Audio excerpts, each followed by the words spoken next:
Pronto. Bom, então vamos lá, gente. Semana passada a gente começou a falar do item, né? No caso, sobre o suicídio e a loucura.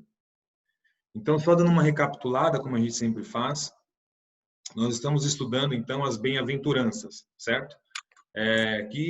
As bem-aventuranças é tudo aquilo, né, que Jesus falou no Sermão do Monte. Então, é o que muitos falam, muitos religiosos, né, espiritualistas falam, que se jogassem todos os livros, né, é, a Bíblia, o Velho Testamento, o Novo Testamento, se jogassem tudo isso fora e se não tivesse somente o Sermão do Monte, nada teria sido perdido, né? Tamanho é o resumo que está ali contido no Sermão do Monte. E ele começa então falando sobre bem-aventurados aflitos, né? E lá no começo a gente entende a justiça das aflições, né? A gente entende que existe algo que impulsiona e que faz com que essa engrenagem rode, vamos dizer assim. Há um porquê, há uma justiça nas nossas aflições. E aí a gente começa a entender, então, quais são as causas dessas aflições. E começamos a entender que se essas causas elas podem ser atuais, decorrentes de algo que fizemos agora nesta vida, ou ela pode vir também de causas anteriores, ou seja, em vidas passadas.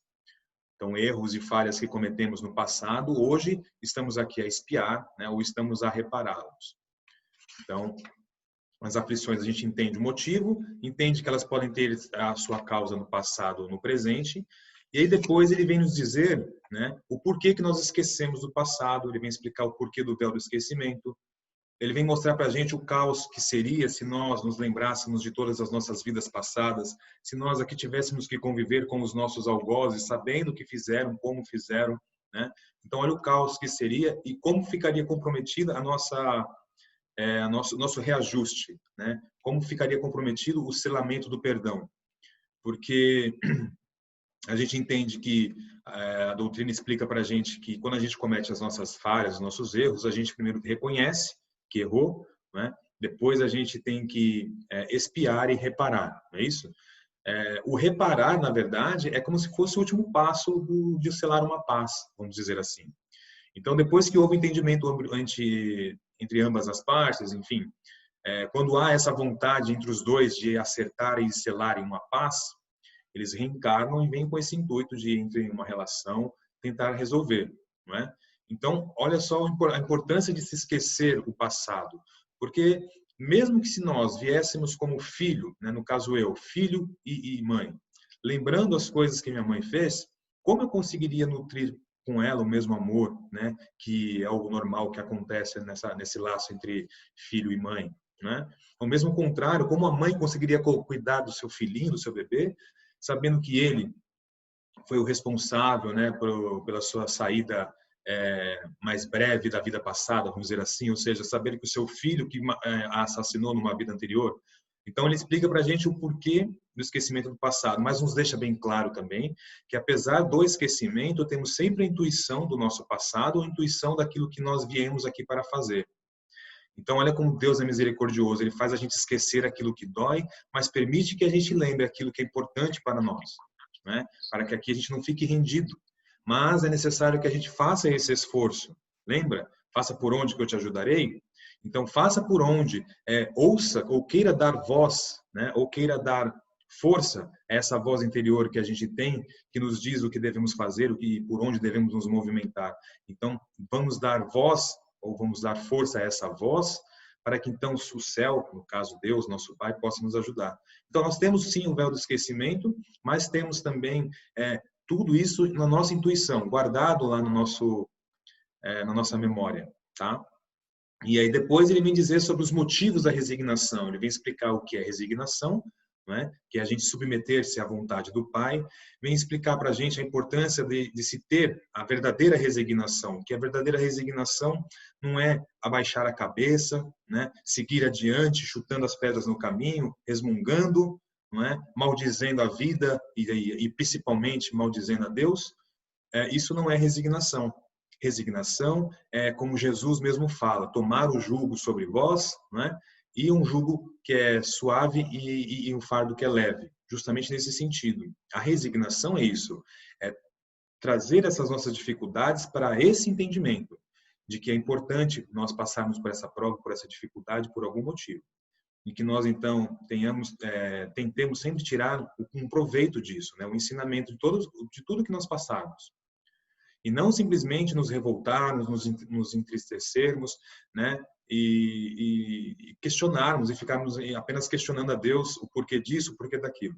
A resignação nos diz que se nós temos fé, ou seja, se nós assumimos verdadeiramente esse compromisso de fidelidade com o Pai, onde nós colocamos a nossa vida nas mãos dele e deixamos que ele faça, né, o que é melhor para nós, essa fé, né, ela vem acompanhada assim da resignação. Então, esse sentimento, essa entrega para o Pai, faz com que nós, passando pelas aflições, pelas nossas provas, nós não tenhamos dúvida de que ali logo à frente terá a luz, que não é treva para sempre, em que todo sofrimento tem data para acabar.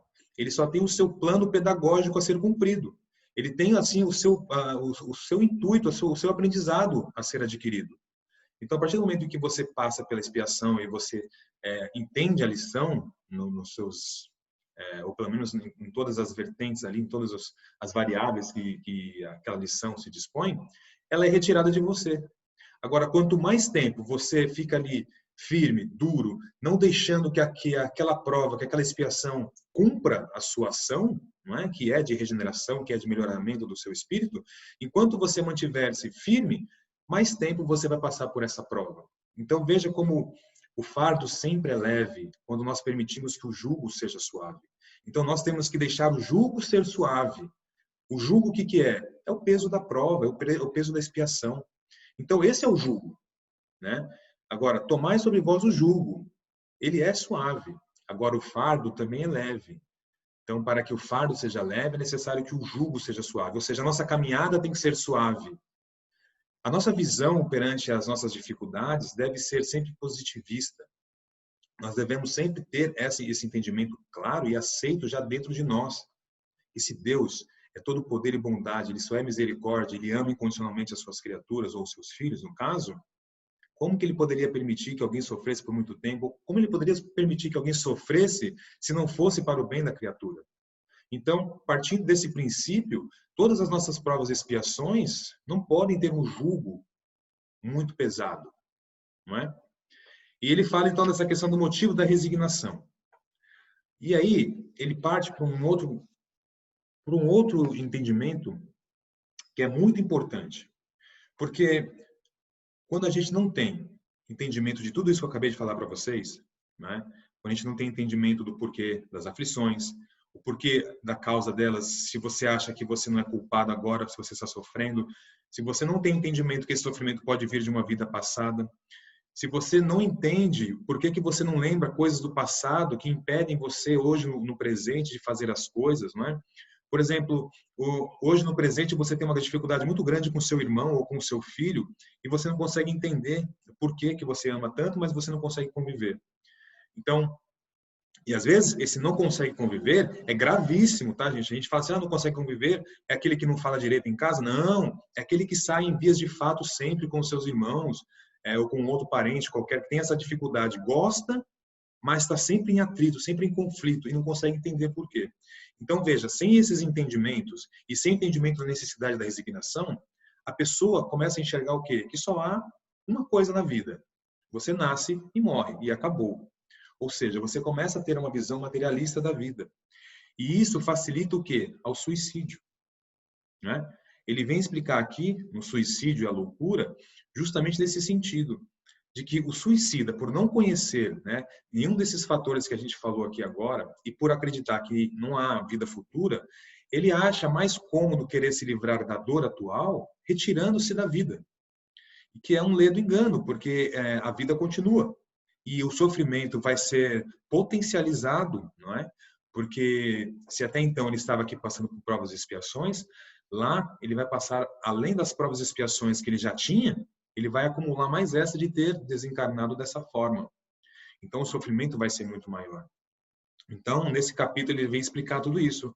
Que a gente, quando não tem esse entendimento todo que ele explicou até aqui, né, até a questão do véu do esquecimento, a pessoa acaba querendo desistir da vida. por não entender, por não achar, ou melhor, por entender que a vida é só isso daqui, né? Que, enfim, que você morreu, acabou, não tem mais continuação nem nada. Então, aí ele vem falar e explicar para a gente nesse item aqui, suicídio e a loucura. E aí ele vem dizer a calma e a resignação, auridas na maneira de encarar a vida terrestre e a fé no futuro dão ao espírito uma serenidade, né, que é o melhor preservativo para a loucura e o suicídio. Então é isso que a gente falou na semana passada. A importância do espiritismo e a importância desses conhecimentos. Porque a certeza da vida futura, não é, que a vida continua, dão ao espírito essa serenidade, né? E a serenidade, a tranquilidade, a certeza, como eu falei, essa fé realmente em Deus, é o melhor preservativo para a loucura. Porque, por pior que esteja a situação, você sempre confia no Pai. Você nunca desiste, porque você sabe que Ele está no comando sempre. É Ele que está no comando. Certo? E aí a gente vai continuando aqui, então, no item 16. Que é isso mesmo, a gente vai continuar no item 16, tá bom? Então, quem de vocês gostaria de começar a ler o item 16? Eu não vou poder ler porque aqui está com problema na luz, você já percebeu, né? Já está meio escuro, né? Escuro. Tá bom.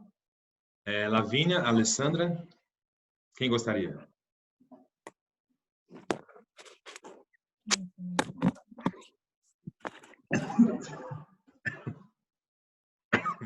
E aí, Lavínia?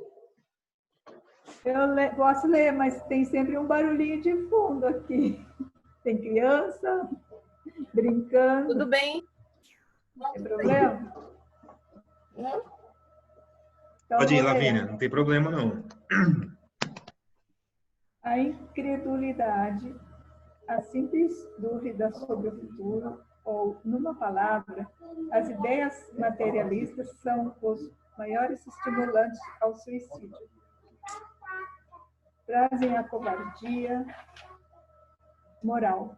Quando se vê homens de ciência se apoiarem na autoridade de seu saber, no esforço de provar a seus ouvintes ou a seus leitores que esses não têm nada a esperar após a morte, não se está trazendo, junto dessa consequência, a de que, se são felizes, não tem nada melhor a fazer do que se matar. O que poderão dizer para desviá-los disso? Que compensação podem oferecer-lhes? Que esperança podem dar-lhes? Nada além do nada. Do que é preciso concluir que, se o nada é o único heróico remédio, a única perspectiva, mais vale cair nele imediatamente do que mais tarde, e assim sofrer por menos tempo.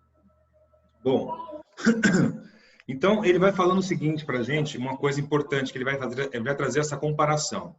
A covardia moral e a coragem moral. Então, nesse primeiro momento aqui, ele vai explicar para a gente sobre a covardia, né, moral. Então, ele diz que a incredulidade, né, o fato de você não crer, a simples dúvida sobre o futuro e as ideias materialistas, ou seja, numa palavra, são os maiores excitantes ao suicídio. É o que a gente acabou de falar. Quanto mais a gente acha que a vida é só isso daqui, que não tem mais nada, mais fácil é para a gente tirar a vida ou abreviar a nossa estadia aqui. A gente acha que morreu, acabou, não vai existir, ou que morreu seria como um desses sonos que a gente tem e que a gente sonha e não lembra que sonhou e acorda simplesmente, não é? Algumas pessoas acreditam que seja assim. Você dorme, simplesmente não sonha e acha que está dormindo, né? É uma coisa muito estranha. Mas, enfim, as pessoas pensam assim e isso, né? Esses tipos de pensamentos são os maiores excitantes para o suicídio. Porque eles corroboram a ideia de que se está sofrendo, está ruim agora, é só terminar, é só finalizar e acabou. Né? Não tem o porquê. Então, não tem vida futura, não tem continuidade, não está bom, é só tirar a vida e vai embora. Então, olha só, olha a dificuldade. Né? No entanto, olha a importância que o Espiritismo tem, né, trazendo essas informações para a gente, né, essas certezas, porque não são apenas palavras e não são nossas palavras, isso que é um ponto-chave diferencial das outras doutrinas, que a nossa doutrina, né, os ensinamentos não foram trazidos por nós, não foram proclamados unicamente por nós, não foi nascido da nossa cabeça, foi trazida pelos Espíritos. E que em todo momento, né, em que eles traziam esses ensinamentos, em todos os momentos, eles fizeram questão de provar que eles eram espíritos, que eles não eram matéria. Então, aquela questão toda das mesas girantes e todas as manifestações, aquilo tudo foi para deixar claro que quem estavam ali eram os espíritos, né? Ou seja, então a nossa doutrina ela é trazida pelos espíritos. Não é o homem que está ali, enfim, colocando coisa dele e inventando, nada disso, né? Então, além de nós falarmos da continuidade da vida, os espíritos vêm trazer a prova de que a vida continua, né? Quando a gente fala de suicídio, por exemplo, o próprio espiritismo vem trazer suicidas contando histórias suas, dizendo que realmente aconteceu, que a vida continua e que o sofrimento que estavam tendo aqui foi 1000 vezes piorado, 1000 vezes multiplicado por conta do suicídio. E qual outra doutrina que faz isso, não é? Que outra religião explica para as pessoas, né, dessa forma? Porque tem muitas que, no momento do suicídio, no momento que a família mais precisa, elas se afastam, né? Elas dizem que a pessoa cometeu um erro tão grave que nem mesmo a igreja pode salvá-lo. Olha só. Ou nem mesmo tal pessoa pode salvar. Então, olha a importância da gente ter esse conhecimento hoje em dia. Então, quando ele está falando aqui da questão da covardia moral. A covardia moral é justamente isso, é de você se apoiar nessas coisas, né, nesses sentimentos de que a vida não tem continuidade, que é só aqui, que é tudo matéria, para que você possa extinguir com a sua vida. Então, ele continua explicando. Quando se vêem homens de ciência, né, se apoiarem sobre a autoridade do seu saber para procurarem provar aos seus ouvintes ou aos seus leitores que eles nada têm a esperar depois da morte, não os conduzem a essa consequência de que não conduzem a essa consequência de que se são infelizes, nada tem melhor a fazer do que se matar. Então, o que ele está falando é o seguinte, os cientistas ou as pessoas que têm muito conhecimento, que leem muito, elas se utilizam, né, dessas leituras para endossar ou para embasar o seu pensamento, né? Ou seja, esses materialistas, né, que são materialistas por si, não contentes com isso, ainda querem mostrar ou se acham, né, capazes de mostrar a realidade para as pessoas, né? Então, elas utilizam do conhecimento, do seu saber, para que outras pessoas pensem como ela, que acham que a vida termina aqui, que não tem mais nada, e que se estiver ruim, né, se você não estiver satisfeito com a sua vida, que você pode tirá-la. Ou que, de repente, em algum momento, você possa retirar a sua vida sem nenhum prejuízo. Então, vamos supor, um bandido cometeu muitos crimes e se vê ali prestes a ir para a cadeia, ele, no entendimento dele, ele pode tirar a vida dele para ele se livrar daquele tempo que ele vai passar na cadeia, né? Ele deixa de aproveitar o tempo que vem depois, mas até aí ele não vai passar aquele sofrimento. Então, olha o pensamento, né? E ele fala dessas pessoas inteligentes que usam esse conhecimento para endossar a sua ideia, né? De que a vida não continua, que é só isso. Então, aí depois ele continua e fala: que lhes poderiam dizer, né, para disso desviá-los? Que compensação poderiam lhe oferecer? Que esperança poderiam lhe dar? Nenhuma coisa senão o nada. De onde é preciso concluir que se o nada é o único remédio heróico, a única perspectiva, mais vale nele cair imediatamente que mais tarde, e assim sofrer por menos tempo. Então, quer dizer, se a vida está ruim, é melhor terminar agora do que ficar até o final e sofrer até o fim, ou depois, no fim, ainda querer tirar a vida. Então, essa questão de achar que é o nada, que não existe, que é só isso, é muito preocupante, tá? E eu acredito não, a gente vai ler aqui depois o quanto o espiritismo mudou essa realidade, né, no mundo com relação ao suicídio, né? Não havia como ter controle nem números, né, de suicídios na época, até porque as famílias, por conta da religião católica, escondiam quando isso acontecia na família, por vergonha dos familiares, né? E também porque, no caso ali, o filho teria sido, vamos dizer assim, algo como excomungado da igreja por ter cometido suicídio, né?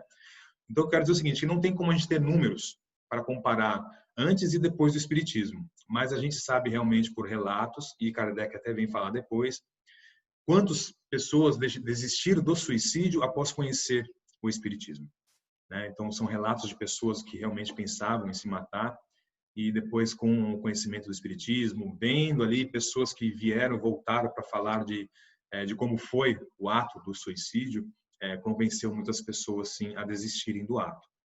Então, olha a importância do espiritismo com relação a isso, né? Então, alguém quer falar alguma coisa com isso que a gente já conversou até agora?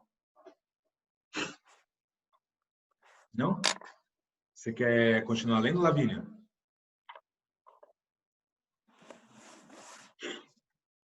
Não!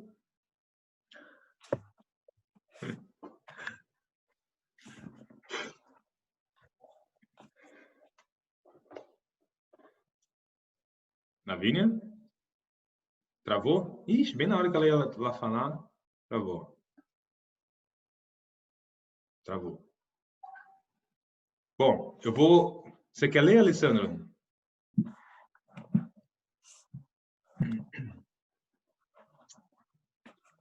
Leio.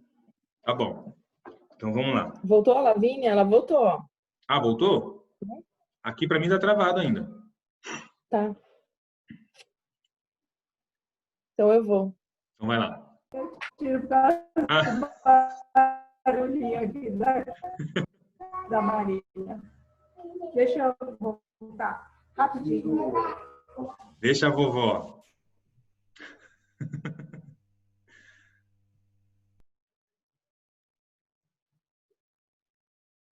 Lavínia, tá ouvindo? Não, agora caiu mesmo. É. Vai lá, lê. Lê, por favor. Lê, por favor, lê. Lelê. Lê. A propagação das ideias materialistas é, pois, o veneno que inocula em um grande número de pessoas o pensamento do suicídio. E aqueles que se fazem seus apóstolos assumem sobre si uma terrível responsabilidade. Com o espiritismo não sendo mais permitida a dúvida, o aspecto da vida muda. O crente sabe que a vida se prolonga indefinidamente além do túmulo. Mas em outras condições, daí a paciência e a resignação que o afastam naturalmente do pensamento do suicídio. Daí, numa palavra, a coragem moral. Então, olha que legal. Ele vem trazer para a gente, então, esses dois comparativos, essas duas analogias entre a covardia moral e a coragem moral. A coragem moral, ela advém da resignação, não é? E da fé. Ele diz o seguinte: a propagação das ideias materialistas é, pois, o veneno que inocula um grande número de pessoas. Até hoje ainda é. É porque é mais cômodo, dói menos, vamos dizer assim, né? Se a gente não imaginar que tem outras coisas, que, enfim, se a gente imaginar que é só isso daqui, é mais cômodo. Ainda mais se você for, como posso dizer, se você for beneficiado, né, com a matéria, vamos dizer assim, né, com dinheiro. Então, se você for uma pessoa mais abastada, você tiver mais dinheiro, ser incitada, ou como ele fala aqui, inoculada, né, por essas ideias materialistas é mais fácil. O terreno ali está mais fértil, né?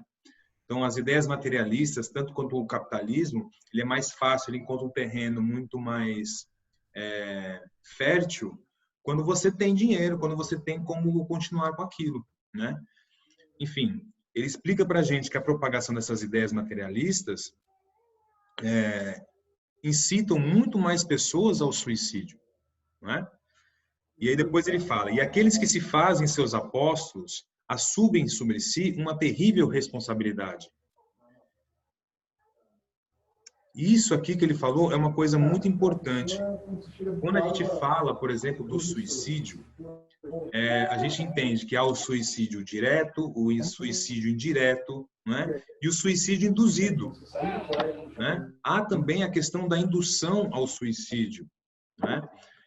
Se nós observarmos, por exemplo, no filme do Divaldo, o obsessor dele fala que ele induziu ele ao suicídio. A gente eu não conheço bem ali toda a história, mas o que eu sei sobre indução ao suicídio, nesse sentido também, né? Não só daquelas seitas que promovem algumas vezes, né, o suicídio coletivo.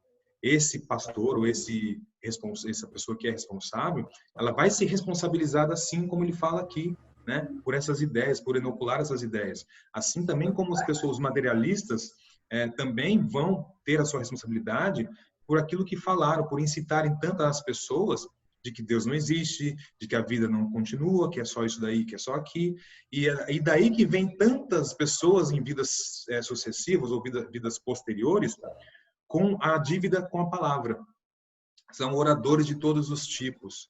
Certamente, em outras ocasiões, se comprometeram por, através da palavra, induzirem as pessoas a algum tipo de erro. Como, por exemplo, é aqui o suicídio. Nós falarmos do suicídio dessa forma materialista, nós estamos sim adquirindo uma culpa muito grande. Nós estamos adquirindo uma parcela de culpa no erro da pessoa que venha cometer o suicídio. Os nossos conselhos também. Se uma pessoa procura-nos com um problema nesse sentido, querendo suicídio, querendo retirar a sua vida, retirar-se do mundo, e nós, então, damos alguns conselhos do tipo, você que sabe, a vida é sua, eu na sua posição pensaria talvez em fazer a mesma coisa. Então, pensamentos e conselhos que mais ajudam e incitam ao suicídio, faz com que nós adquiramos uma dívida com relação a isso. E ele fala nesse sentido também. Essas pessoas aqui na época, ou até hoje, essas pessoas que detêm esse saber, que detêm esse conhecimento, e utilizam esse conhecimento e esse saber para endossar as suas ideias de suicídio ou de materialismo total, têm a sua parcela de culpa e certamente em outras vidas vão ter que vir reparar isso de alguma forma. Certo, Teca? Então, e ele fala o seguinte depois: já com o Espiritismo, não sendo mais permitida a dúvida, o aspecto da vida muda. O crente sabe que a vida se prolonga indefinidamente, além do túmulo, mas em outras condições, né? Daí a paciência, mas em outras condições. Daí a paciência e a resignação que o afastam naturalmente do pensamento do suicídio. Daí, numa palavra, a coragem moral. Então, veja, o Espiritismo ele vem trazer a coragem moral, não é isso? Porque ele vem nos trazer, ele vem nos mostrar como criaturas individuais, como seres únicos. Ou seja, que a gente continua sempre, que eu não volto para um todo, eu não saí de um todo e depois vou voltar para o todo. Não, eu realmente talvez estivesse num todo, mas no momento em que eu me individualizei, eu não volto mais a integrar um todo. Eu vou continuar sendo um ser individual. Ou seja, um ser individual responsável pela minha moral. Ou seja, tudo que eu faço hoje vai ser refletido nas minhas ações do futuro. Assim como as que eu estou vivendo hoje são reflexos do meu passado. Então, o Espiritismo ele vem trazer essa consciência moral para nós. E, de certa forma, uma coragem moral. Porque se nós estamos aqui de passagem, de fato, olha como isso é importante. Tudo que nós estamos passando agora é temporário. Por mais que sofra, por um sofrimento maior que seja, ele não vai ficar com você depois do túmulo. Ele tem um momento certo para acabar, não é? Então, se você veio para cá para expiar por uma falta sua do passado, quando você desencarnar, acabou. Não tem por que você continuar sofrendo. E a gente tanto é certeza disso, né, que o sofrimento ele é moral, e se a gente chegar a esse entendimento, se a gente chegar na nossa vida, tendo feito tudo que nós tivemos que fazer, mas da melhor forma que pudermos, né, ou seja, levando tudo com ética e com moral, né, no final, a gente vai poder entender o que realmente aconteceu. E só vai ficar para a gente os ensinamentos. A gente lê no Livro dos Espíritos, por exemplo, que os espíritos não sentem dor, né? Que eles não sentem fome, não sentem as vicissitudes como a gente sente aqui, né? Ou seja, essas dores, esses problemas que nós estamos passando, eles são daqui. Nós viemos aqui para passar por eles aqui. Mas eles têm um tempo para acabar. Então, olha só essa coragem moral que nos dá. De saber que estamos aqui é de passagem, mas que estamos aqui com a obrigação, com o comprometimento de fazer o melhor que nós pudermos. Foi isso que nós assumimos lá, não é?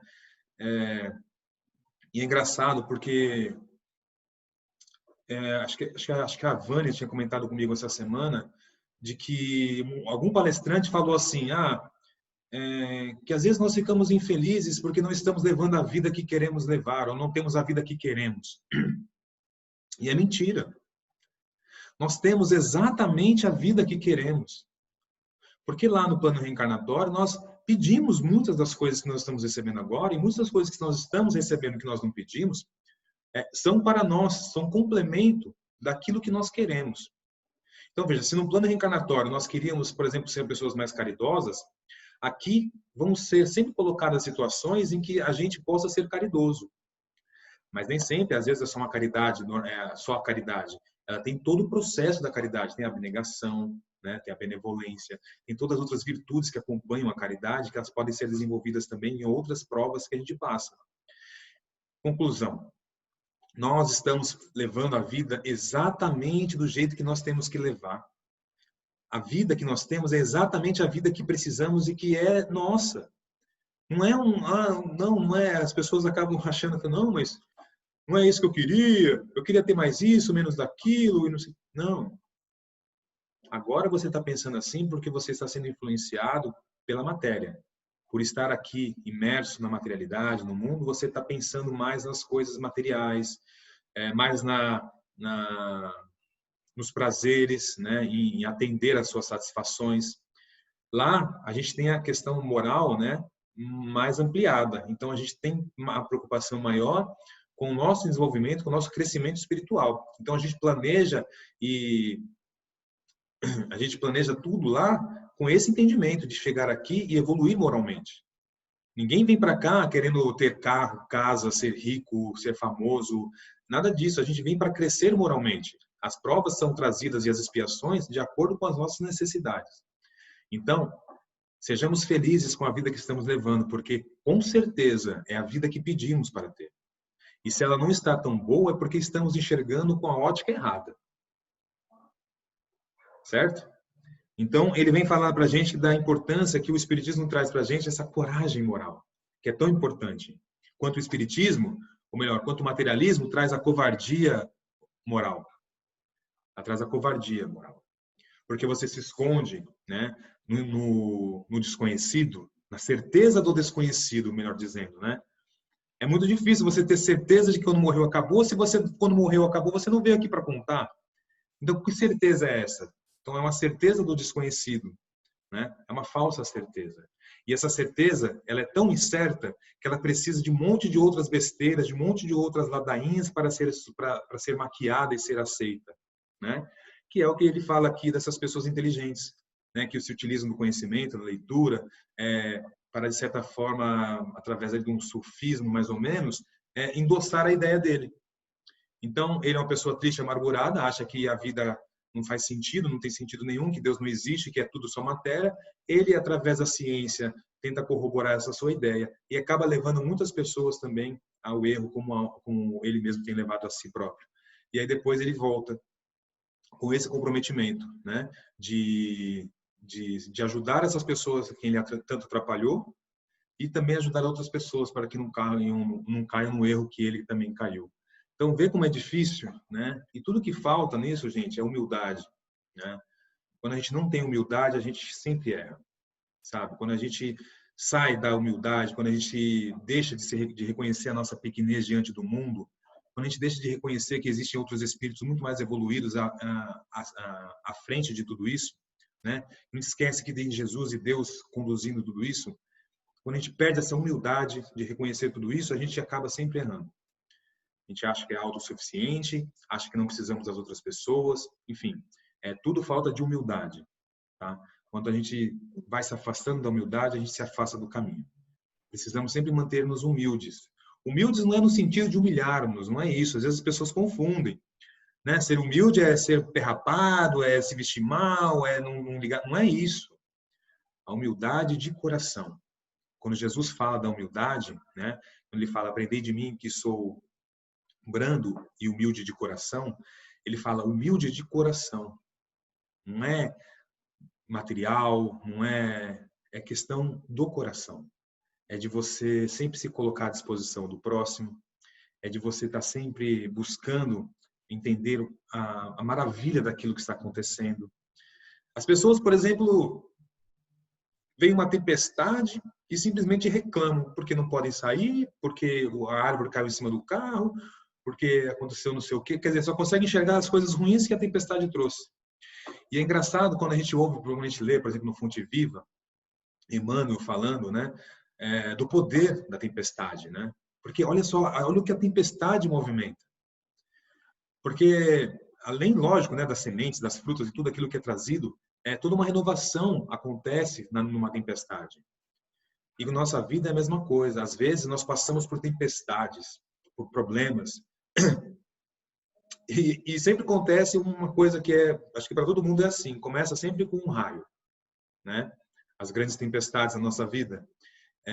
Começa com um probleminha ali, um outro probleminha lá, daqui a pouco vem tudo de uma vez, né? Aí é problema da família, problema no centro, problema não sei o quê, em todo lugar. E essa tempestade está nos obrigando, ou está nos convidando à modificação, a uma transformação. E uma transformação de várias coisas de uma vez. Então, tudo é uma questão de ter humildade no coração, sabe? E de não achar-se o ponto central do universo, achar que o mundo está conspirando contra você, que todos os espíritos estão ali te assediando, né? Estão ali obsidiando você e não permitindo que a sua vida flua, sabe? A gente tem que parar com isso. As coisas são assim. Elas acontecem para o nosso aprendizado. Quanto mais nós nos mantivermos duros, quanto mais nós não deixarmos que essa luz penetre o nosso coração, mais tempo essa dor vai ficar lá conosco. Porque enquanto ela não cumprir o seu intuito, enquanto ela não cumprir o que ela veio aqui para fazer, que é ajudar a melhorar a vida da gente e trazer a evolução, ela vai continuar ali, não é? Enquanto ela não cumprir a sua função, ela vai estar ali com a gente, acompanhando, martirizando, enquanto assim a gente quiser, tá? Bom, ele fala aqui então sobre a covardia moral, né? E a coragem moral. Então, a covardia está naquelas pessoas materialistas, que não enxergam que a vida continua. Já a coragem moral, ela é adquirida através dos conhecimentos que o Espiritismo traz. Tá bom? Então, vamos continuar no item 17, por favor. Alessandra, você lê? Pode ser? Já estava lendo? Bom. O Espiritismo tem ainda sobre esse aspecto um outro resultado também positivo, e talvez mais determinante. Ele nos mostra os próprios suicidas vindo revelar sua posição infeliz e provar que ninguém viola impunemente a lei de Deus, que proíbe ao homem abreviar sua vida. Há entre os suicidas aqueles cujo sofrimento, por não ser senão temporário, ao invés de eterno, não é menos terrível, e de natureza a dar o que pensar a qualquer que fosse tentado a partir daqui antes da ordem de Deus. O espírita tem, pois, para contrabalançar a ideia do suicídio, vários motivos. A certeza de uma vida futura, na qual ele sabe que será tanto mais feliz quanto tenha sido mais infeliz e mais resignado na terra. A certeza de que, abreviando sua vida, alcança um resultado justamente contrário ao que esperava, que se livra de um mal para chegar a um pior, mais longo e mais terrível, que se engana, se crê em se matando e mais depressa para o céu, que o suicídio é um obstáculo para que ele se reúna no outro mundo aos objetos das suas afeições, que espera ali reencontrar, de onde a consequência de que o suicídio, não lhe dando senão decepções, está contra os seus próprios interesses. Igualmente, o número dos suicídios impedidos pelo Espiritismo é considerável, e pode-se disso concluir que quando todo mundo for espírita, não haverá mais suicídios conscientes. Comparando-se, pois, os resultados das doutrinas materialista e espírita, sob o único ponto de vista do suicídio, vemos que a lógica de uma a ele conduz, enquanto que a lógica da outra dele desvia, o que está confirmado pela experiência. Bom, então vamos lá. O que foi? Muito Lê? longo. Não entendi. Eu achei muito longo. Ah, a gente vai falando aqui, a gente vai lendo de novo aqui e vai explicando. Assim, ó, ele começa lá, o Espiritismo tem ainda, sob esse aspecto, né, um outro resultado também positivo, e talvez mais determinante. Ele nos mostra, né, os próprios suicidas vindo revelar a sua posição infeliz. Então, foi o que eu falei lá, né, a importância da doutrina espírita, além de todo o conceito, de todo o entendimento ter sido trazido pelos espíritos e não simplesmente proclamado pelos homens. E na questão do suicídio, o espiritismo ainda tem mais propriedade para falar, porque ele consegue, então, mostrar, trazendo a alma, né, ou no caso, trazendo o espírito desse suicida. E ele mesmo vem contar para nós a dificuldade, os problemas que ele passou, né, e que ele tem passado por conta do ato que ele cometeu. No próprio filme, né, do Allan Kardec, ele conta, né, no filme conta esse caso em que Kardec tentava já há algum tempo tirar uma pessoa do suicídio, né, livrar ele do pensamento de cometer o suicídio, mas não conseguiu. Até um momento ele, enfim, chegou e concluiu o que ele queria tanto. E ele volta depois numa mesa mediúnica para falar de como foi, de como se arrependeu, de que a dor não foi embora, que piorou. E esse é só um caso. Existem muitos outros casos que também os espíritos vêm contar. Existem livros mais pesados também, como acho que é Memórias de um Suicida, se eu não me engano, da Ivone Amaral, que também conta muito esse caso, mas é muito sofrimento, eu acho desnecessário. Mas é importante a gente saber que realmente o suicida sofre muito, que é um ato terrível, é contrariar mesmo uma lei divina. É uma coisa muito, muito grave que se faz, né? Então, o Espiritismo, ele vem trazer isso.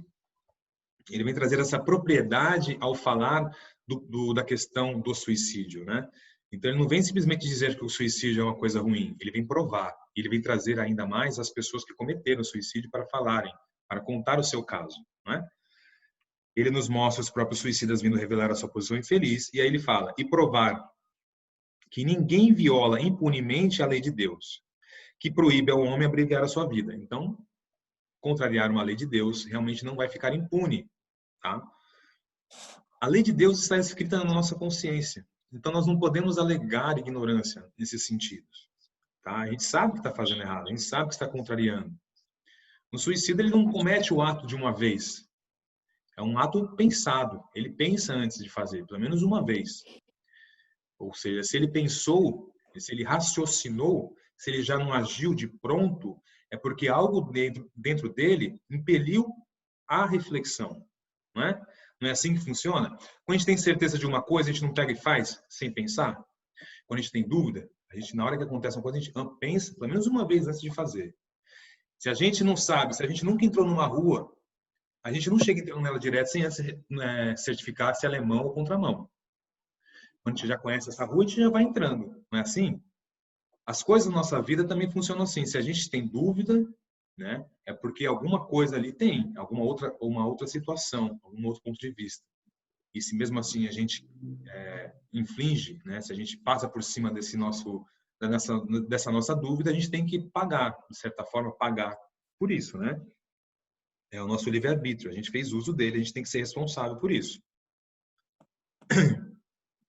Aí ele continua, há entre os suicidas aqueles cujo sofrimento, por não ser senão temporário, ao invés de interno, não é menos terrível, e de natureza a dar o que pensar a qualquer que fosse, tentando a partir daqui antes da ordem de Deus. Peraí. Vou ler de novo aqui para gente, porque faltou uma vírgula que ficou mais difícil. Ó, há entre os suicidas aquele cujo sofrimento, né, por não ser senão temporário ao invés de eterno, não é menos terrível, né? Ou seja, o sofrimento não só porque ele tem tempo para acabar, ele não vai durar para sempre, isso não deixa dele ser mais terrível, dele doer mais ou ser mais difícil, tá? E de dar natureza, né? E de natureza a dar o que pensar a qualquer que fosse tentado a partir daqui antes da ordem de Deus. O espírita tem, pois, para contrabalançar a ideia do suicídio vários motivos. Aí que eu falo para vocês. Como, por exemplo, a gente fala para uma mãe que perdeu um filho, como a gente que está com a ideia de suicídio, como que a gente pode explicar para ela, né? Porque as pessoas têm a ideia de que a morte leva-se direto ao céu, né? Na cabeça de uma mãe que está querendo tirar a vida para ir buscar o filho, né? Na cabeça dela, ela ao tirar a vida, ela vai automaticamente à presença do filho. Porque na cabeça dela, uma mãe que ama tanto seu filho, por que que ela não poderia ver o seu filho? Se seu filho morreu e foi para o céu, por que que ela também não pode morrer e ir para o céu? Ou por que que então como explicar para ela que só o fato dela tirar a sua vida, só o fato dela morrer, não é a garantia de que ela vai encontrar o filho? Ou como que a gente ajuda essa mãe, né? Mostrando que o filho que morreu, na verdade, continua existindo. Então, esse é o papel do Espiritismo frente a essa questão do suicídio nessas questões. Porque o Espiritismo ele vem explicar para a mãe, e ele vai falar aqui, né? Que a partir do momento que a gente tem a certeza da vida futura, que a gente tem a certeza da continuidade da vida, da pré-existência da alma, enfim, todas essas condições nos fazem querer não cometer o suicídio e entender que nós devemos ficar aqui. E ele explica mais ainda que conforme nós tirarmos a nossa vida, nós vamos nos afastar das pessoas que nós amamos. Ora, tudo é energia, não é? A pessoa quando tira a sua vida, não é? Ela tem aquela carga de energia que ela precisava, que ela tinha para viver aqui na Terra, né? Então ela tinha, vamos dizer assim, ela tinha 30 anos para viver aqui na Terra e ela só viveu 20. Ela vai precisar, de certa forma, expurgar esses 10 anos, porque essa energia está com ela. E ela precisa, de alguma forma, expurgar esses 10 anos de energia. Ela vai ter o sofrimento de rever o ato que ela cometeu, né? Ela, infelizmente, vai ter que ver as pessoas que ficaram e sofreram com a partida dela. Então, tudo isso a gente explica, né, para aquelas pessoas que estão pensando no suicídio. E o principal para uma mãe é explicar a questão de que o seu filho continua vivo. Que o fato dele ter morrido não quer dizer que ele deixou de existir, que ele continua vivo. E que certamente ele está ao lado dela, que ele está ali orando e tentando ajudar a diminuir o sofrimento dela. E principalmente mostrar para a mãe que que ela tirando a própria vida, ela não vai encontrar o filho, que provavelmente ela vai se afastar e vai ficar mais tempo longe desse filho cometendo esse ato. Então, ó, aí ele vem explicar para a gente, isso aqui é muito importante depois, gente, vocês que estão aí com o livro na mão, deixar marcado isso daqui, ó, porque isso é muito importante a gente saber quando a gente quer explicar para as pessoas, né, as que estão pensando em suicídio, as pessoas que estão meio que desesperadas, né, mostrar para elas, olha o que o Espiritismo traz. Né? Quais são os motivos para contrabalançar esse pensamento suicida, né? A certeza de uma vida futura, né?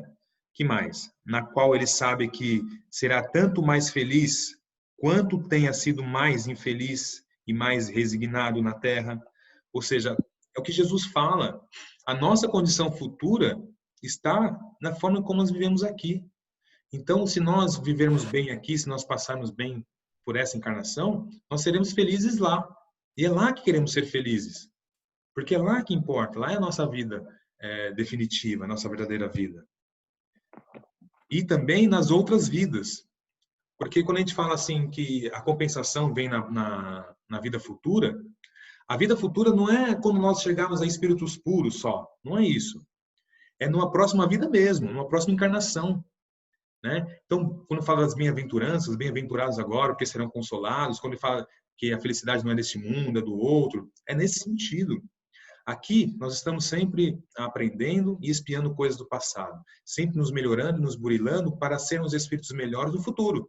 É lá que nós vamos ser melhores. Aqui nós somos imperfeitos, somos e vamos ficar muito tempo ainda. Né? Então, é na próxima vida que nós vamos colher os frutos que nós estamos plantando hoje. Então, olha a importância de plantar. E algumas pessoas deixam de plantar, ou pior, deixam de cultivar o seu plantio, né? Porque às vezes até começa o plantio, mas deixa de cultivar, porque está demorando para dar frutos. E esquecem que às vezes os frutos podem ser daquelas árvores centenárias. Não tem árvore centenária que você planta, ela cresce e só depois de trocentos anos que ela vai dar o primeiro fruto? Às vezes o que nós estamos plantando e nós estamos cultivando aqui, talvez a gente só colha daqui a 2, 3 vidas.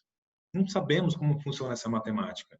O que nós sabemos e o que nós lemos aqui é que devemos sempre sim ser resignados, que devemos ser sempre assim comprometidos com a verdade, com aquilo que queremos realmente para nós.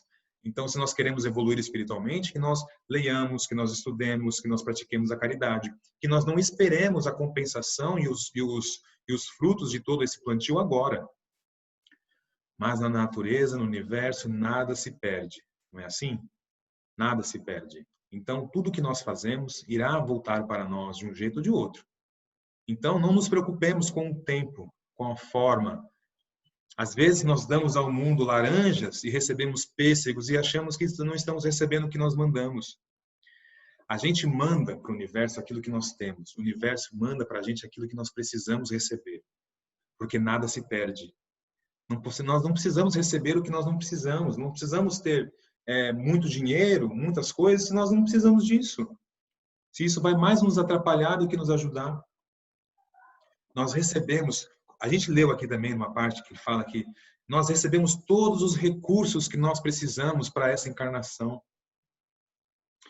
Para todo novo trabalho, há de ser disponibilizado mais recursos. Quando recebemos mais recursos, certamente virá mais trabalho. Então, preste muita atenção nessas coisas na vida da gente. As pessoas, às vezes, recebem algum presente, alguma coisa, e já querem tomar para si, já querem achar que não.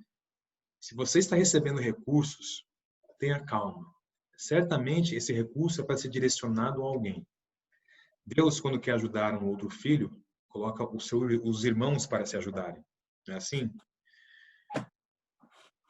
Se nós nos colocarmos num movimento de caridade, de ajuda, nós sempre vamos receber recursos para continuar essa ajuda. As igrejas, né, os outros centros, os outros lugares, quantas pessoas não estão ali doando um pouquinho que tem? Leva lá um quilo de arroz, leva lá uns pãezinhos. Todo mundo está sempre doando alguma coisa. E para quem doa, também sempre recebe alguma coisa para doar. Você acaba virando referência. As pessoas falam, não, ali ele doa para as pessoas. As pessoas trazem para você. Então, vê como é que é o movimento? Você se coloca à disposição do universo para ajudar e o universo te traz os recursos. É assim que funciona. Então, às vezes a gente está meio angustiado, meio aflito. Sabe por quê? Porque nós estamos com os recursos na mão e não estamos utilizando. E isso nos angustia, isso nos deixa mesmo preocupados. Você fica com aquelas coisas na mão e não sabe o que fazer, fica correndo de um lado para o outro com aquilo na mão. Essa sensação de que precisa se livrar de algo, que tem algo que está ali angustiando, apertando o seu coração. Todos nós, quando viemos para cá, temos as nossas missões, as nossas tarefas para fazer. E certamente que em todas elas está o princípio da caridade. Então, em todas as nossas ações, nós busquemos a melhor forma de ajudar o próximo. Se nós vamos fazer algo, pensemos em como fazer aquilo e ajudar alguém ao mesmo tempo. Que nós nos coloquemos sempre a favor, né, em benefício do universo, para que ele nos utilize, para que nós sejamos ferramentas de ajuda. Ele fala aqui sobre a questão do suicídio e traz muitas formas da gente utilizar para convencer as pessoas, né, a não praticarem o suicídio, a não praticarem esse ato tão terrível. E ele fala aqui também que o suicídio é um obstáculo para que ele se reúna no outro mundo aos objetos das suas afeições, que esperava ali reencontrar. De onde a consequência de que o suicídio, não lhe dando senão decepções, está contra seus próprios interesses, né? Então, ele fala o seguinte, que o suicídio não vai te levar próximo das pessoas que você ama. Não. Provavelmente vai te afastar por muito tempo delas. E mais ainda, o suicídio vai te trazer sofrimento e vai trazer sofrimento para sua família e vai trazer sofrimento para você de novo. Então você vai sofrer, a sua família vai sofrer e você vai sofrer por você ter causado sofrimento à sua família. Olha como o suicida sofre. E nós estamos falando aqui somente do ato que ele cometeu. Esse sofrimento todo é do ato. O sofrimento que ele tinha, que o levou ao ato em si, ainda vai continuar, ainda vão continuar. Ele não vai se livrar desses sofrimentos. Ele fala uma coisa aqui que eu acho que é o ponto assim para muita coisa, porque ele fala que o suicídio alcança um resultado justamente ao contrário do que ele esperava. O suicida, ele sempre espera que a dor se dissipe, né? Mas não é. Então, eu acho que esse daqui é um ponto que provavelmente o objetivo de todos é esse, mas o que não vai se realizar, só é ao contrário. Vai ser mais difícil do que ele esperava. É isso mesmo. E é o que a gente vê, por exemplo, nos relatos dos próprios suicidas, que vêm contar. Eles chegam justamente falando isso, né? Que foi uma decepção. Ele achou que ir morrendo e ia acabar tudo, mas ele se viu igualmente do jeito que ele estava. Só que agora não mais na condição de encarnado. E começa a vir, então, aquela torrente de pensamentos e sentimentos, né? De arrependimentos. O que acontece é o seguinte, a gente, por conta do véu do esquecimento, a gente se coloca muito nessa situação de não saber das coisas, não é? Não, porque eu não escolhi nascer, não escolhi vir para esse mundo, coisas do tipo, né? E quando a gente está lá para facilitar para a gente mesmo, né? É permitido que nós vejamos todo o planejamento que nós fizemos antes de vir. Então, às vezes o suicida, ele, além da decepção de se encontrar vivo mesmo depois de ter morrido, ele ainda é obrigado a ver tudo aquilo que ele se comprometeu antes a vir a fazer. E aí ele começa a entender o porquê do sofrimento, o porquê da dificuldade, o porquê de não ter conseguido, né? Mas o pior de tudo, que ele consegue ter esse entendimento e essa certeza de que ele sabia que ia ser difícil. Ele escolheu mesmo assim, porque ele sabia, ele se sentia capaz, sabia que isso era bom, que era importante para ele, mas que no final ele acabou sucumbindo, né? Que ele acabou desistindo, se entregando. Então olha a dor para o espírito, né? Para todos nós, a derrota é terrível. Nós não lidamos bem com a derrota. Quem aqui consegue saber, eu sei perder? A gente aprende a lidar com a situação, mas ninguém gosta de perder. Imagina para um espírito, né, que saiu tão ávido de realização, né, com tanta vontade, com tanta esperança, e de repente ele vê ali o que ele fez com a vida dele, jogou fora. Todas as oportunidades, né, as pessoas com quem ele tinha reajustes, que esperou tanto tempo para poder ser inseridas no seu meio ali, para ele poder ter essa oportunidade de reajuste, tantas outras coisas que ele viria a realizar, isso é muito triste também.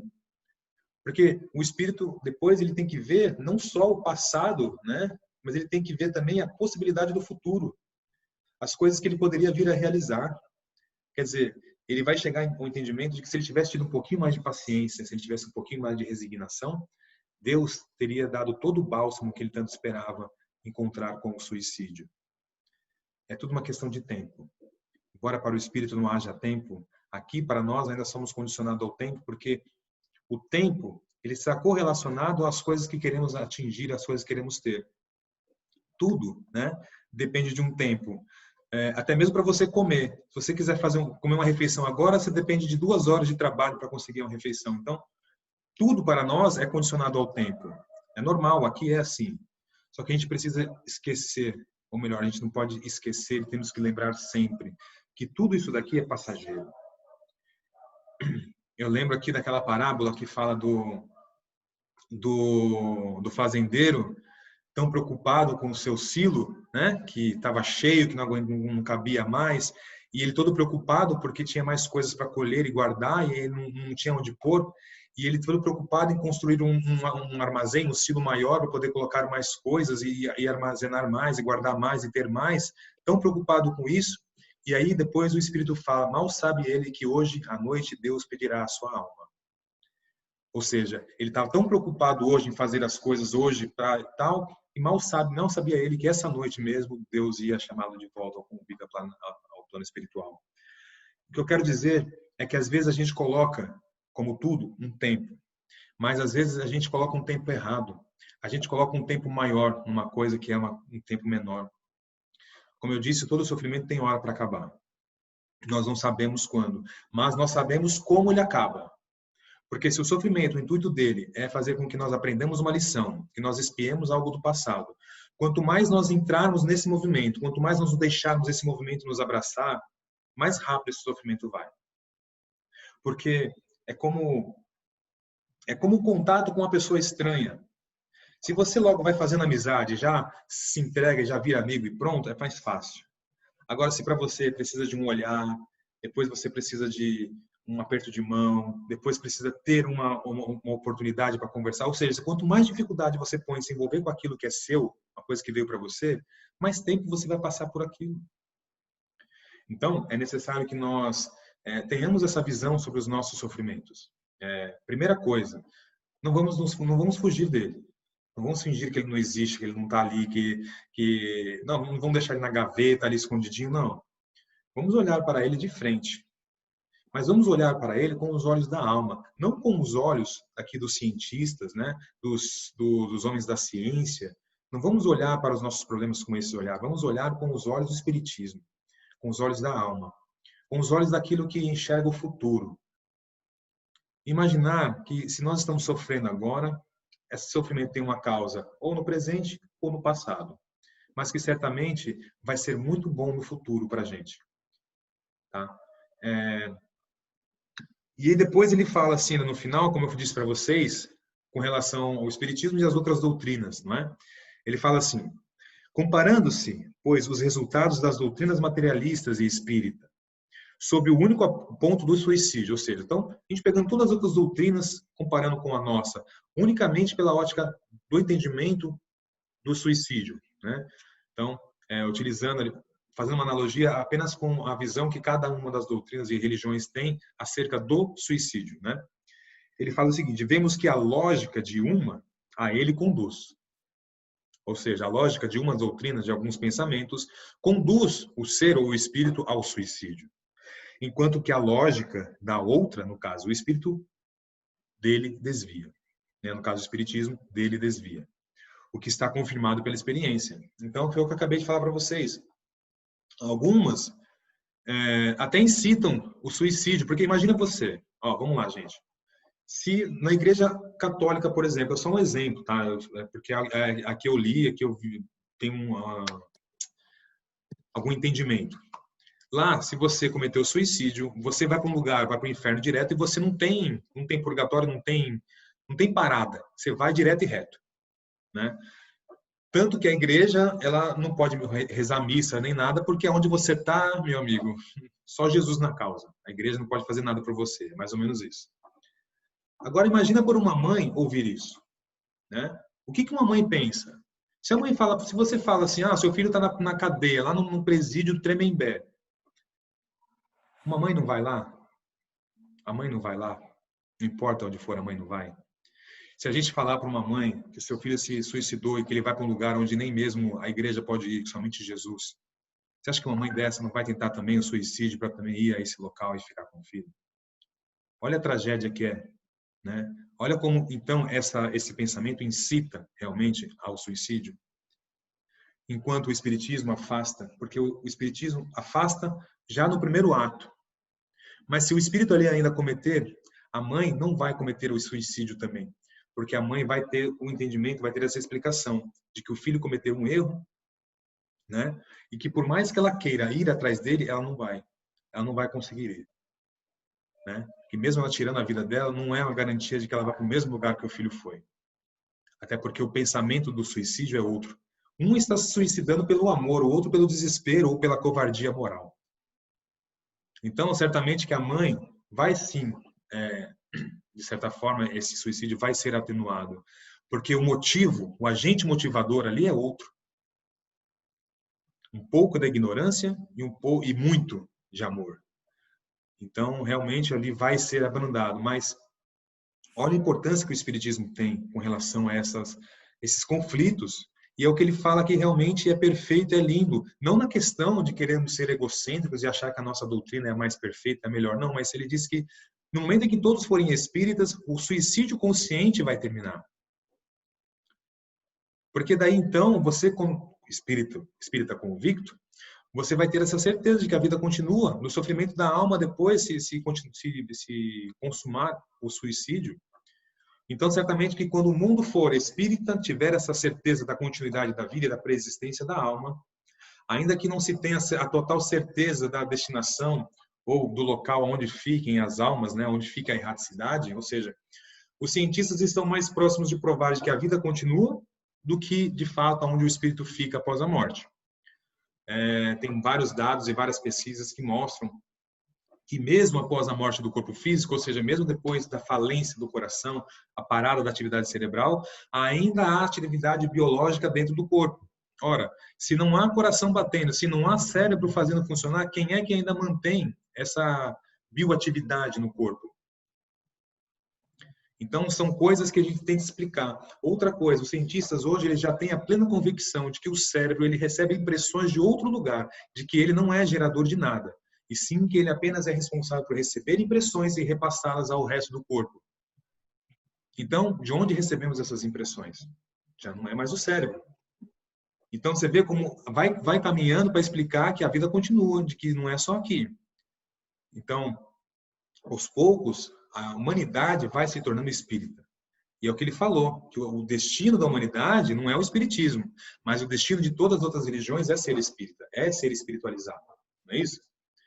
É uma questão de tempo e de muita observação. Mas é muito importante para nós, espíritas, que nós tenhamos esse entendimento claro. A vida continua. É fato. E, se quiserem provas, em todos os lugares tem. Não é só no espiritismo que você vai encontrar. No espiritismo, você vai encontrar um estudo científico. Você vai encontrar uma pessoa que achou tudo isso no mundo, teve a ajuda dos espíritos e construiu uma doutrina para nos ajudar a entender melhor o espiritismo. Mas, no entanto, tudo isso que nós estamos falando aqui pode ser encontrado em todos os livros espiritualistas. E pode ser observado no mundo. Então, você vê que aqui não é uma verdade, não é uma mentira, né? Aqui é verdade. Então, que nós tenhamos sempre esse entendimento que ele fala aqui, de como explicar para as pessoas que o suicídio é a pior coisa que nós podemos fazer. Tanto tirar a vida do próximo, quanto tirar a nossa própria vida, né? O homicídio, né, em si é terrível. Você retirar da outra pessoa a oportunidade, que é a mesma coisa que você quer, não é? Você tira do outro aquilo que você quer para você. Faz sentido? Ninguém tira a vida do outro também querendo que a sua seja retirada. Então, é terrível a gente cometer o suicídio ou cometer o homicídio. Mas que também a gente tenha essa questão de que Deus é infinitamente misericordioso e bondoso. Nunca vai deixar nenhum de seus filhos desamparados. Por pior que tenha sido o erro que ele cometeu, sempre o Pai vai dar uma nova chance. Mas, para a gente chegar até essa nova chance, a gente vai sofrer muito. Então, para que sofrer? Não é? Se podemos evitar esse sofrimento, por que não evitá-lo? Por ignorância, talvez? Agora já não mais podemos alegar ignorância. Nós temos o conhecimento. Não é isso? Alguém quer falar alguma coisa? Pode falar. Agora é a hora perfeita para falar. Já falei. Quem vai fazer a prece? Quem vai fazer a prece? O Diego? A Teca. Até sumiu lá, ó. Foi embora. A Já é a vez da Teca. Ah, Não, hoje é eu vez do Teca? Teca não? Teca sim.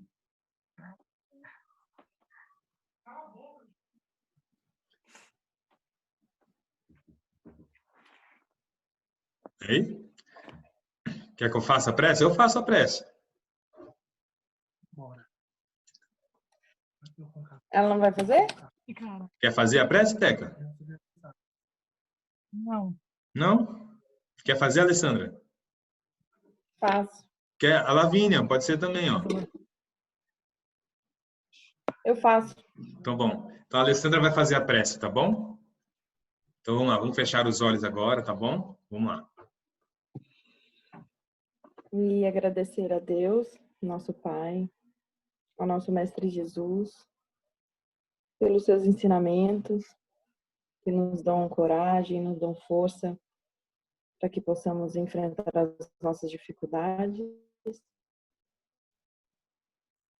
agradecer aos nossos mentores, agradecer pela oportunidade de hoje, de estarmos aqui, pelo dia de hoje, e que possamos se manter firmes nos estudos, ter a doutrina como suporte para nós, na nossa vida, para que possamos entender tudo o que nos acontece e passar por todas as dificuldades da melhor maneira possível.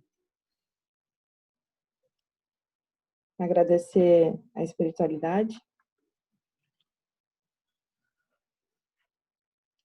Que assim seja.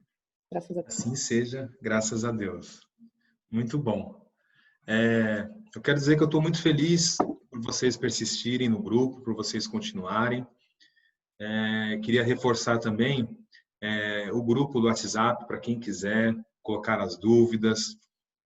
A gente às vezes assiste muitas palestras por aí, né? Tem muitos oradores e às vezes a gente escuta algumas coisas e fica meio na dúvida, né? Se está de acordo com a doutrina, se não está. A gente sabe que todos nós somos imperfeitos e que todos nós temos os nossos pensamentos e às vezes são só nossos, né? Não são baseados ou, enfim. O importante é que a gente traga essas dúvidas também ao grupo, que a gente fale, às vezes também coisas interessantes que a gente viu em alguma outra palestra ou leu em algum outro lugar, né? Então, mas nesse sentido, quem quiser, a gente utiliza o grupo, pode falar, pode perguntar, tá bom? E dizer que eu estou muito feliz por vocês persistirem. E por mês de julho, talvez em julho, talvez a casa reabra, né? A gente não sabe ainda, né? A gente está com essa esperança, né? A gente quer que reabra logo. Mas vamos torcer. E até lá a gente continua os cursos assim online, né? E talvez no futuro, em ocasiões, por exemplo, chuva ou alguma outra situação, a gente queira ainda continuar o curso assim de maneira online, enfim, né? Talvez no futuro também seja uma possibilidade, mas por enquanto a gente vai continuar assim. Eu fico muito feliz de vocês estarem persistindo, tá bom? E Teca, já vou agora subir os 2 vídeos lá, deixar lá o link para você e para quem quiser também, para a Alessandra. E já vou fazer sempre assim para facilitar. Então no final da aula já vou lá, edito e já subo lá o link, tá bom? Então é isso. Obrigada. Vocês querem falar alguma coisa? Eu vou descer lá porque eu quero me avisar que bateram no meu carro estacionado. Nossa, bateram num carro parado. Hoje é dia de sorte, eu tô falando. Então vai lá, Teca, tenta resolver na paz. A pessoa já sumiu, estava na rua. Nossa, e não tem câmera em volta nem nada, né? Eu vou lá ver que minha filha tá chorando nervosa com medo de eu brigar. Ai, tadinha. Beleza, então, gente, até mais.